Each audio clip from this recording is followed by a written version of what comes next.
नमस्कार, आदाब, सत श्री अकाल, जय भीम, जोहार। मेरा नाम है नवीन कुमार। मंत्री, सांसद और विधायक के सामने ही शेखर सुमन ने योगी सरकार की धज्जी उड़ाकर रख दी।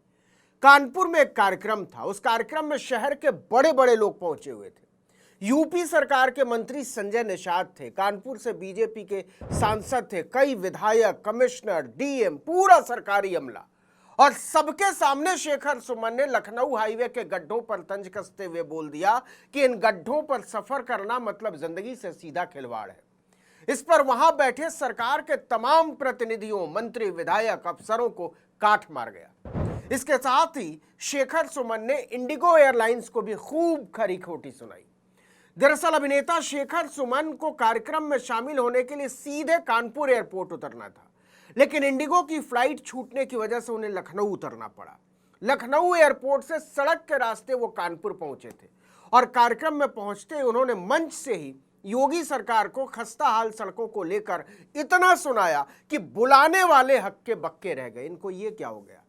योगी आदित्यनाथ को छोड़कर पूरी दुनिया को पता है कि उत्तर प्रदेश में सड़कों का हाल बुरा है। आए दिन सड़कों पर गड्ढे होने की वजह से हादसों के मामले सामने आते रहते हैं।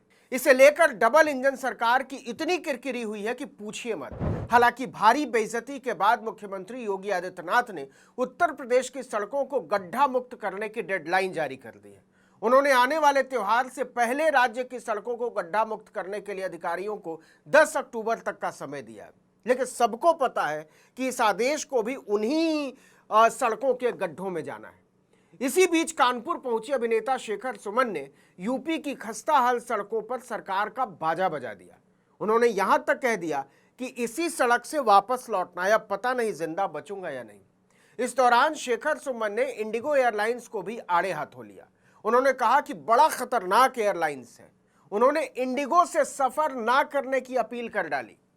दरअसल जाने माने अभिनेता शेखर सुमन जिस कार्यक्रम में शिरकत करने कानपुर पहुंचे थे वो एक बेहद हाई प्रोफाइल कार्यक्रम था। बताते हैं कि लखनऊ एयरपोर्ट से कानपुर के रास्ते में शेखर सुमन की गाड़ी बार बार उछल रही थी, हिचकोले खा रही थी। इससे वो इतने ज्यादा परेशान हो गए कि होटल पहुंचते ही उन्हें दर्द की गोली लेनी पड़ी। जबकि लखनऊ से कानपुर की दूरी केवल 90 किलोमीटर है और यह हाल किसी मामूली सड़क का नहीं है, बल्कि योगी के हाईवे का है। शेखर सुमन ने सबके सामने अपने दर्द का इजहार करते हुए कहा कि लखनऊ से कानपुर के रास्ते सड़क में गड्ढा है या गड्ढे में सड़क, कहना मुश्किल है। इस दर्द को उन्होंने कार्यक्रम के दौरान भी बयां किया और कहा कि इंडिगो से यात्रा करने के बाद जब आप लखनऊ से कानपुर तक सड़क से यात्रा कर लेते हैं तब आप जिंदगी में किसी भी चुनौती को स्वीकार कर सकते हैं। डबल इंजन सरकार में डबल गड्ढे वाली सड़कों की तारीफ करते हुए शेखर सुमन यही नहीं रुकते। वो कहते हैं डर इस बात का सता रहा है कि वापस इसी सड़क से लखनऊ भी जाना है, पता नहीं मैं जिंदा बचूंगा या नहीं। इस कार्यक्रम में यूपी सरकार के मंत्री संजय निषाद थे, कानपुर से बीजेपी के सांसद रमेश अवस्थी थे, तमाम जाने माने लोग थे, अफसर थे। शेखर सुमन ने मंच से ही कानपुर सांसद रमेश अवस्थी से सड़कों को दुरुस्त कराने की अपील कर डाली। उन्होंने कहा कि अवस्थी साहब से कहना चाहता हूं कि सड़क की अवस्था थोड़ी बेहतर कर दीजिए। इंसान आ तो जाता है लेकिन वापस जाने से पहले 10 बार सोचता है और इसके बाद फिर 10 बार और सोचता है कि फिर से वापस आऊं या ना आऊं। शेखर सुमन ने कहा, उम्मीद करता हूं कि जब अगली बार कानपुर आऊंगा तो ऐसी सड़कों से होकर आएंगे जहां सफर में नींद अच्छी आ सके, रास्ते में ये न लगे कि ये रास्ता हमें लेकर कहां जाएगा। कार्यक्रम के बाद से ही कानपुर में शेखर सुमन और यूपी की डबल गड्ढे वाली सड़कों की बड़ी चर्चा है। लेकिन चर्चा से क्या होता है? योगी और मोदी को क्या ही फर्क पड़ता है? सड़कें तो जनता के लिए होती हैं।